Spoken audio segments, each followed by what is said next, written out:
ಓಂ ನಮಃ ಶಿವಾಯ. ವೀಕ್ಷಕರೇ, ನಮ್ಮ ಜ್ಯೋತಿಷ್ಯ ಜೈ ಹೋ ಯೂಟ್ಯೂಬ್ ಚಾನಲ್ನಲ್ಲಿ ವಿಶೇಷವಾದ ಸರಣಿಯೊಂದನ್ನು ಆರಂಭಿಸಿದ್ದೇವೆ.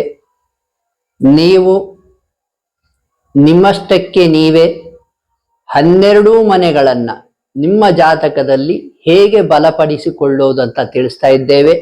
ಇವತ್ತಿನ ಮನೆ 11ನೇ ಮನೆ. 11ನೇ ಮನೆಯನ್ನ ಹೇಗೆ ಶಕ್ತಿಯುತಗೊಳಿಸ್ಬೇಕಂತ ಹೇಳ್ಕೊಡ್ತೇವೆ ನೋಡಿ. ಅದಕ್ಕಿಂತ ಮುಂಚೆ ಒಂದು ವಿಶೇಷ ವಿಷಯ ಇದೆ. ನಮ್ಮ ಜ್ಯೋತಿಷ್ಯ ಜೈ ಹೋ ಯೂಟ್ಯೂಬ್ ಚಾನಲ್ ನೋಡಿ. ಮಾಟ ಮಂತ್ರದಿಂದ, ವಿಶೇಷವಾಗಿ ವಾಮಾಚಾರದಿಂದ ತೊಂದರೆಗೆ ಒಳಪಟ್ಟವರು ಕರ್ನಾಟಕವಷ್ಟೇ ಅಲ್ಲ, ಆಂಧ್ರದಿಂದ, ಮಹಾರಾಷ್ಟ್ರದಿಂದ ಕೂಡ ಕರೆ ಮಾಡಿದ್ದಾರೆ. ಎಲ್ಲರೂ ನಮ್ಮ ಸಲಹೆಯನ್ನು ಕೇಳಿ ಅದನ್ನು ಆಚರಣೆಯನ್ನು ಮಾಡಿ, ಮಂತ್ರಗಳ ಧ್ಯಾನವನ್ನು ಮಾಡಿ ನೆಮ್ಮದಿಯನ್ನು ಕಂಡುಕೊಂಡಿದ್ದಾರೆ. ತುಸು ಆರಾಮವಾಗಿಯೂ ಇದ್ದಾರೆ ಅಂತ ಹೇಳಕ್ಕೆ ಬಹಳ ಖುಷಿ ಪಡ್ತೇನೆ. ಅವರ ಕಷ್ಟಗಳು ಸಂಪೂರ್ಣ ನಿವಾರಣೆ ಆಗಲಿ, ಅವರಿಗೆ ಭಗವಂತನ ಆಶೀರ್ವಾದ ಸಿಗಲಿ ಅಂತ ನಾನು ಬೇಡ್ಕೊಳ್ತೇನೆ. ತಾವು ಕೂಡ ಯಾರು ಮಾಟ ಮಂತ್ರಕ್ಕೆ ತೊಂದರೆಗೆ ಒಳಪಟ್ಟಿದ್ದೀರಾ, ನೊಂದಿದ್ದೀರಾ, ಕಷ್ಟದಲ್ಲಿದ್ದೀರಾ, ಮತ್ತೆ ಮತ್ತೆ ಹೇಳ್ತೇನೆ, ಯಾರು ಮಾಟ ಮಂತ್ರಕ್ಕೆ ಒಳಪಡ್ತೀರಾ ಅವರೇನು ನಿಮ್ಮ ಶತ್ರುಗಳು ಏನು ಮಾಡಿರ್ತಾರೆ ಅಂದ್ರೆ ಧನಹಾನಿ, ಮಾನಹಾನಿ, ಪ್ರಾಣಹಾನಿ ಮಾಡಿರ್ತಾರೆ. ಕೆಲವು ಸಂದರ್ಭಗಳಲ್ಲಿ ಎಲ್ಲವೂ ಕೂಡ ಆಗ್ಬಿಡಬಹುದು. ನೀವು ಎಚ್ಚರದಿಂದಿರಿ. ನೀವು ನಿಮ್ಮ ಶಕ್ತಿಯನ್ನ ಒಳಗಿನಿಂದ ನೋಡಿ, ಹೊರಗಿನಿಂದ ಅಲ್ಲ. ಯಾರ ಹತ್ರನೂ ಹೋಗಿ ಮಾಟ ಮಂತ್ರ ತೆಗ್ಸ್ಕೊಂಬಂದ್ವಿ, ಹಂಗ್ ಮಾಡಿ ಬಂದ್ವಿ, ಹಿಂಗ್ ಮಾಡಿದ್ವಿ ಅಂದ್ರೆ ಅಲ್ಲ. ಒಳಗಿನಿಂದ ನಿಮ್ಮ ಶಕ್ತಿ ರೈಸ್ ಆಗ್ಬೇಕು. ಆಗ ನಿಮಗೆ ಭಗವಂತನ ರಕ್ಷಣೆ ಸಿಗ್ತದೆ.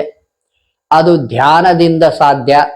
ಮತ್ತು ನಿಮ್ಮ ಮನೆಯಲ್ಲಿ ಏನ್ ತೆಗ್ಸ್ಕೊಂಡ್ ಬರ್ತೀರಾ, ತದನಂತರ ಕೂಡ ನಿಮ್ಮ ಮನೆಯಲ್ಲಿ ಕೆಲವು ಆಚರಣೆಗಳ ಮೂಲಕ ನೀವು ಈ ಮಾಟ ಮಂತ್ರ ನಿವಾರಣೆಯ ವಿರುದ್ಧ ಹೋರಾಡ್ಲೇಬೇಕು. ಶತ್ರುಗಳ ಒಂದು ಕಾಟದಿಂದ ತಪ್ಪಿಸ್ಕೋಬೇಕಂದ್ರೆ ಈ ರೀತಿ ಹೋರಾಡ್ಲೇಬೇಕಾಗ್ತದೆ.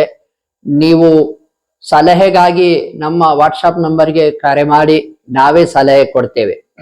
ಈಗ ಮೂಲ ವಿಷಯಕ್ಕೆ ಬರ್ತೇನೆ. 11ನೇ ಮನೆ, ನಿಮ್ಮ ಜಾತಕದಲ್ಲಿ 11ನೇ ಮನೆ ಕೂಡ ತುಂಬಾ ವಿಶೇಷ. ಆರ್ಥಿಕ ವ್ಯವಸ್ಥೆಯನ್ನ ಹೇಳ್ತದೆ. ಮತ್ತು ನಿಮ್ಮ ಅಣ್ಣ, ನಿಮ್ಮ ಅಕ್ಕಂದಿರ ಬಗ್ಗೆ ಹೇಳ್ತದೆ, ಮತ್ತು ಗೆಳೆಯರ ಬಗ್ಗೆ ಹೇಳ್ತದೆ.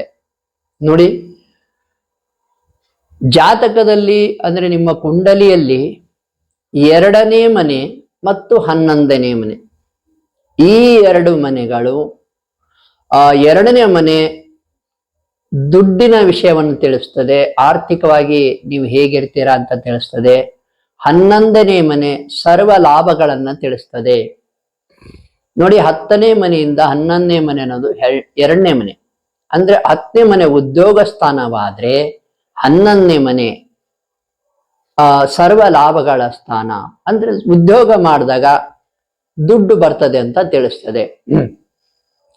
ಈ ರೀತಿ ಒಂದು ಮನೆಯನ್ನ ಹೇಗಪ್ಪ ನೀವು ಬಲಪಡಿಸ್ಕೊಳ್ಬಹುದು ಅಂದ್ರೆ 11ನೇ ಮನೆಯನ್ನ ಮೊದಲೇ ಹೇಳಿದಂತೆ ನಿಮ್ಮ ಅಣ್ಣಂದಿರು, ನಿಮ್ಮ ಅಕ್ಕಂದಿರು, ಇವರಿಗೆ ಗೌರವ ಕೊಡಿ.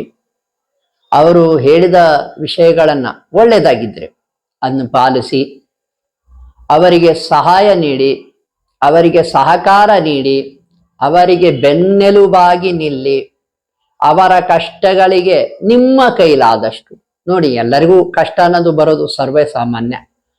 ಅವರಿಗೆ ಏನಾದರೂ ಕಷ್ಟಗಳು, ಆರ್ಥಿಕ ಕಷ್ಟವೋ, ಆರ್ಥಿಕವಲ್ಲದ ಕಷ್ಟವೋ, ಕೌಟುಂಬಿಕ ಕಷ್ಟವೋ, ಯಾವುದೇ ಕಷ್ಟ ಆಗಿರಲಿ, ಅವರಿಗೆ ಬೆನ್ನೆಲುಬಾಗಿ ನಿಲ್ಲಿ.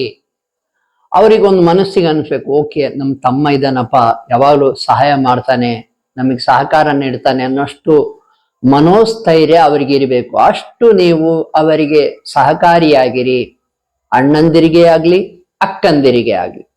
ಹೀಗೆ ಮಾಡುವುದರಿಂದ ನಿಮ್ಮ 11ನೇ ಮನೆ ಹೆಚ್ಚು ಸತ್ವಯುತವಾಗುತ್ತದೆ. ಅಷ್ಟೇ ಅಲ್ಲ, ನಿಮ್ಮ ಗೆಳೆಯರು, ನಿಮ್ಮ ಗೆಳೆಯರಿಗೂ ಕೂಡ ಸಹಕಾರಿಯಾಗಿರಿ.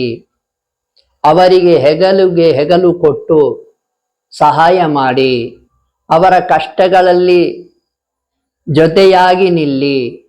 ಅವರಿಗೆ ಮಾನಸಿಕವಾಗಿಯೂ ಸಾಮಾಜಿಕವಾಗಿಯೂ ಶಕ್ತಿಯನ್ನ ತುಂಬಿ. ಅವರಿಗೆ ಆರ್ಥಿಕ ಕಷ್ಟ ಇದ್ರೆ ನಿಮ್ಮ ಕೈಲಾದ ಸಹಾಯವನ್ನ ಮಾಡಿ. ಅವರು ಸಹಾಯವನ್ನ ಕೇಳಿದಾಗ ನಿಮ್ಮ ಕೈಲಾದ್ರೆ ಮಾಡಿ. ನೋಡಿ, ಹೀಗೆ ಗೆಳೆಯರಿಗೆ ಒಳ್ಳೆಯದನ್ನು ಮಾಡುವುದರಿಂದ, ಅಣ್ಣಂದಿರಿಗೆ ಅಕ್ಕಂದಿರಿಗೆ ಒಳ್ಳೆಯದನ್ನು ಮಾಡುವುದರಿಂದ ನಿಮಗೆ ಒಳ್ಳೆಯದಾಗ್ತದೆ. ಯಾವುದೇ ಕಾರಣಕ್ಕೂ ಈ ನಿಮ್ಮ ಹಿರಿಯ ಸಹೋದರ ಸಹೋದರಿಯರಿಗೆ ಯಾವತ್ತೂ ಅನ್ಯಾಯ ಮಾಡ್ಲಿಕ್ಕೆ ಹೋಗ್ಬೇಡಿ. ಮೋಸ ದ್ರೋಹದ ಚಿಂತನೆಯನ್ನು ಕೂಡ ಮಾಡಬೇಡಿ.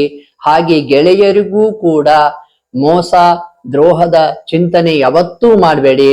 ಅವ್ರಿಗೆ ಯಾವಾಗ್ಲೂ ಒಳ್ಳೇದಾಗ್ಲಿ ಅಂತ ಶುಭ ಹಾರೈಸಿ ಮನಸ್ಸಿನಿಂದ ಹೀಗೆ ಮಾಡುವುದರಿಂದ ನಿಮಗೆ 11ನೇ ಮನೆ ಹೆಚ್ಚು ಬಲಗೊಳ್ಳುತ್ತದೆ.